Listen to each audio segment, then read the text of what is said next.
There are a lot of people who are concerned about what are some kind of called activist judges. And this complaint usually comes from the right, but we hear it from the left as well.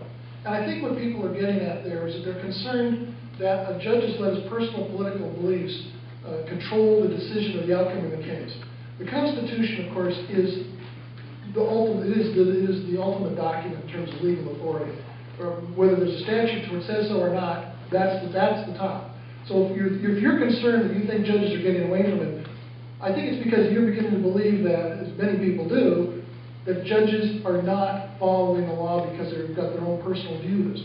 My concern has been with respect to Justice Sanders, with respect to criminal cases involving the three strikes case, involving the death penalty case, involving the felony murder rule, involving sexually violent predator laws.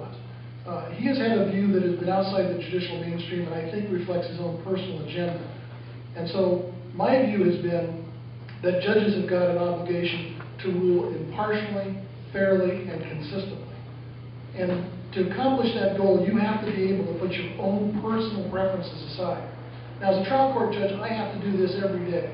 If I get a ruling from the Supreme Court that says the law is this, if I get something from the legislature that says the law is this, I follow that, even if I personally think the policy involved is wrong.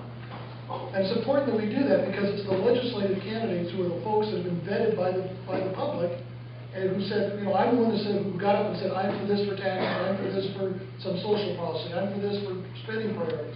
And you voted those folks in. They set the policy, not the personal predilections of the judges on the Supreme Court. And so I was concerned that the public confidence in the judiciary was being undermined by this attitude. And I think Justice Sanders, unfortunately, because there's many other things I regard very highly about him, but in this regard, he does, I think, let his political agenda rule his judgments. That's my right. I agree with what has been said.